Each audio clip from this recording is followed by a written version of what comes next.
Hi, today we're going to be practicing using liquid watercolor.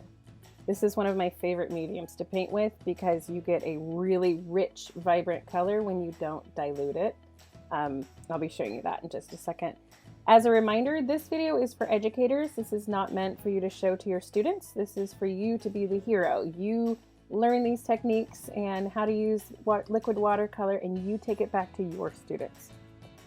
For this demo lesson, I have a piece of watercolor paper. Make sure you use watercolor paper when using any kind of watercolor.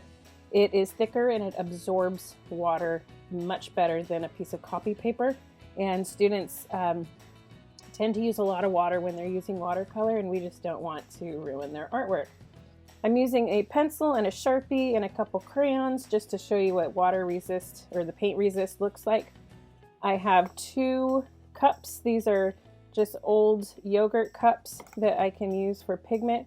I have water and I have the liquid watercolor. Today I am using magenta and my personal favorite, turquoise. And it looks a lot darker in the video, and even in real life it looks a lot darker, but it's a very bright color. It's so pretty and it mixes really well with the magenta. What I love about it is making purple with it. The kids love it. And the bottles are very messy. When you open this up, as you can see here, it will leak and it will splatter everywhere when you close it. I highly recommend that all your prep work be done by the sink.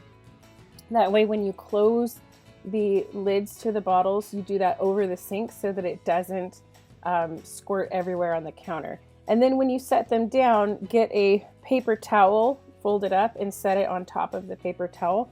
That way anything that drips down will be absorbed into the paper towel and won't go on the countertop. See, it's quite messy. The red bottle, I do have to warn you about the bottle of red. Red will look like blood. If you spill it on the floor or on the sink or get it on your fingers, it will look like you are bleeding. So be very careful. That one leaks the most. The red bottle leaks the most. I don't know why, but it does. Okay, so some basics. So liquid watercolor is pure pigment. This is basically what it would be if you had the palette of a watercolor that you would add water to, but you add water to this to dilute it. And when you are doing that, there are certain tricks that you want to keep in mind. First is never give the kids the pure pigment. Don't squirt liquid watercolor in here and hand it out. That is not what you want. That is extremely messy, bad idea, especially for the littles. What you do want to do is practice maybe a few times before you hand it to the kids, is squirting some of the liquid watercolor in there and then adding water to it. I have a little system that I use that works for me with the sink in my classroom, but I'm not so great at it here at home because I don't really have the same method of getting it in there. The other thing is you can give them a cup, one at a time, so that you have a little bit more control over what they're going to use on their artwork.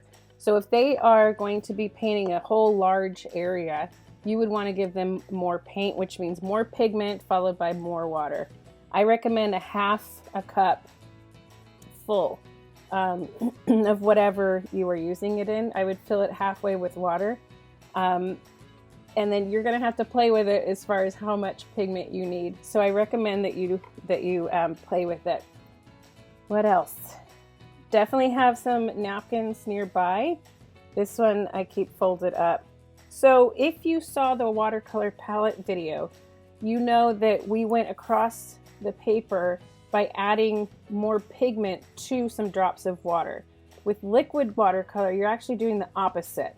You're diluting it. Instead of making the pigment stronger with that method, you're diluting it and making it lighter. So the first thing you can do is, this is for you, this is not for the students. So let's put, let's do the blue. I really like blue.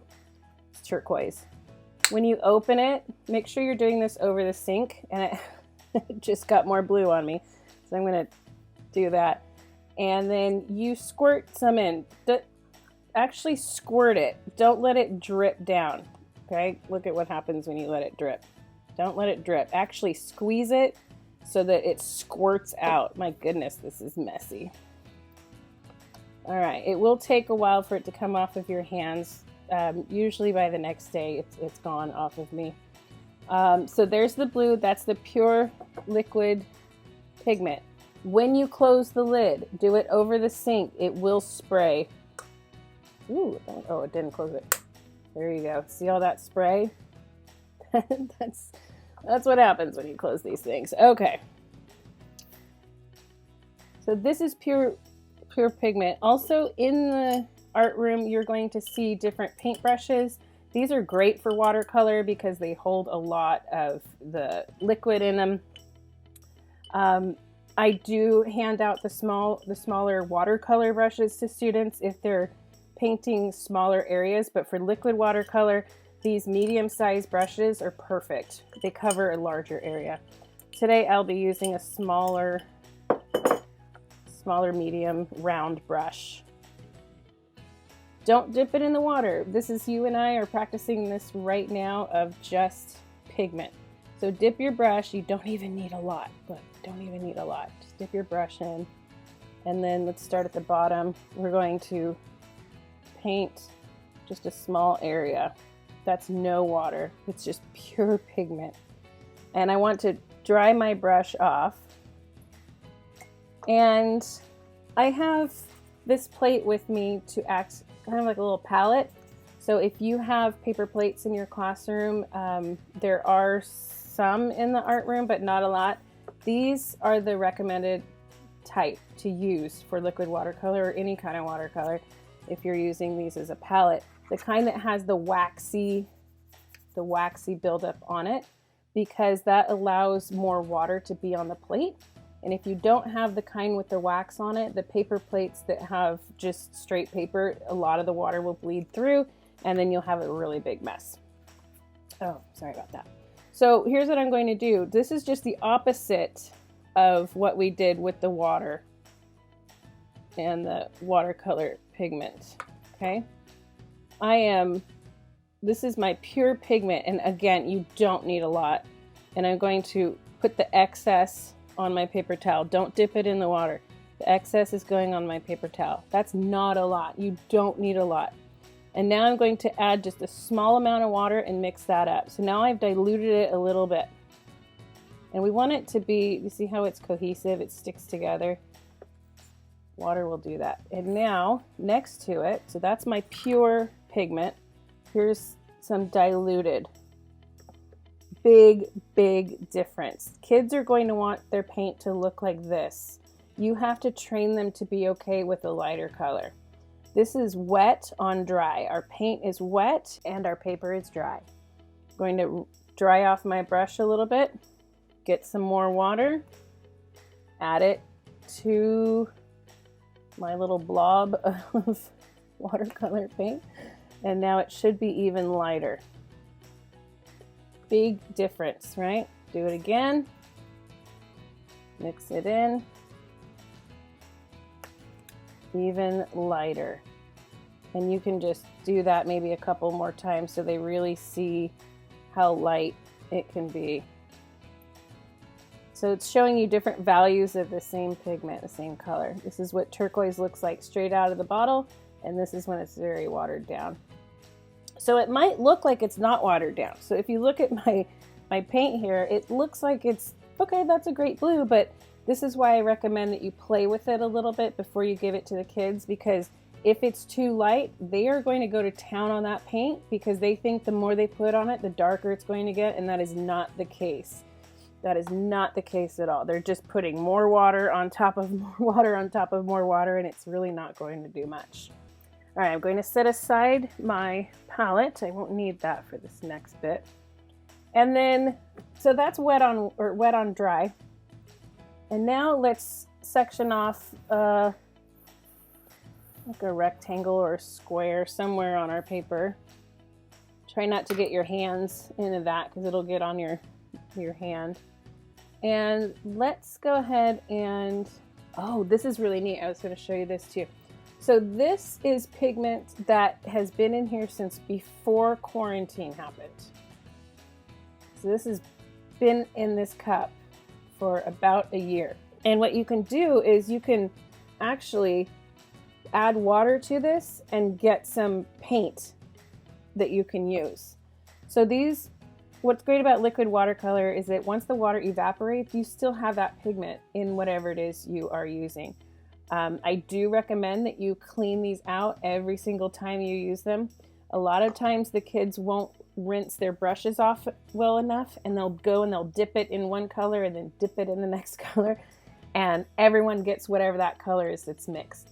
So for the littler kids, I generally give them one color at a time, and I'll even put specific paintbrushes for that color. And because of the size of the art room being as large as it is, I usually have 1 cup of color between 2 students, so they don't have to stand up and reach over to get it. And making sure you really go over how to use it, and then I switch it out. So I will go around, I'll pick up all of the colors of that particular color, and then I'll give them the next color. So I'm not going to add color or water to that one. I'm just going to go, oh, we got a bubble. That will make a mess, that will make a mess. All right, I'm going to try and see if I can squeeze it so you can see it. We want it to come out like a squirt gun. Again, do this over the sink. I don't know if you can see it, but I am it's leaking everywhere. Just clean that up. And I'm going to close it over the sink so that you don't get all that spray. Can you see all that spray? Set this up. All right. We got as much pigment as we could off onto our paper towel, and now we're going to wake up our brush. You can see some blue is still popping in there, so we'll do that until I can get as much blue off of it as I can. It's hiding way up in here. These brushes are very absorbent. Okay, that's good enough. Now we're going to do wet on wet. Oh, what am I thinking? Sorry, we need to add water to this because we're not going to give this straight to the kids like this. We're going to add water to it. We're going to dilute it. Now, I'm not adding very much water to it. I don't have a lot of water. I don't want to waste it, but hopefully, and let me see if this is the right color we need. Yeah, that's not too bad. I would probably add a little bit more if the kiddos were using it. And let me add some water to the blue. This is more than enough for me if I were doing any kind of artwork. I generally don't use diluted watercolor when I'm painting. I usually dilute it as I go, so I just need like a drop of each of these to do my art. All right, let's see. Okay, rinsing off my brush, trying to get as much off as I can, and it might be a little bit tinted because of the color that's in there, but we're now going to do wet on wet. So we're going to get this wet inside of the square. So just have the students put water on their brush and move it back and forth. They should be able to see it being shiny, but not too shiny. I'm just going to move all these because they keep bumping into me. You want it to be wet, but not dripping. Okay, they should be able to hold it up without it dripping down. Don't have them do that, by the way. Don't have them do that. And what that does is that's going to activate the paper into an area that will allow the colors to bleed into each other, which is really fun with liquid watercolor because they make a new color when they're using 2 different colors right before their eyes. It's so fun to watch their faces go, oh, I made a new color! Especially with these 2 colors that I've chosen today, the magenta and the turquoise look so beautiful together. All right, so we're going to start with the lighter color. Again, I would hand 1 color to the students, let them do their painting, and then collect it all and give them another color. So let's start with magenta, and I'm going to color in, or paint I should say, the top left corner. Don't have them dip it more than once. In fact, let me zoom in. You can really see it's already bleeding like we want. Yeah, okay. looks kind of like tie-dye. We want to bring that out about halfway, or maybe 1/3 of the way. Right? They shouldn't have to re-dip. It's not going to get any darker than that. If they add more water to it, it's going, or add more paint to it, it's just going to add more water. We don't want that. All right, now let's rinse off our brush. And now we're going to dip into the blue, or the turquoise, actually. Turquoise. There is jars of blue, but I like the way the turquoise looks. And now we're going to start from this opposite corner and go up. Don't have the kids turn their paper. They're going to want to, but don't let them do that. I do need a little bit more. I need to drag it up further. And I probably should have brought my pink magenta out a little bit more, but we'll figure this out. In fact, I'm going to add some magenta to it because I don't think I got it.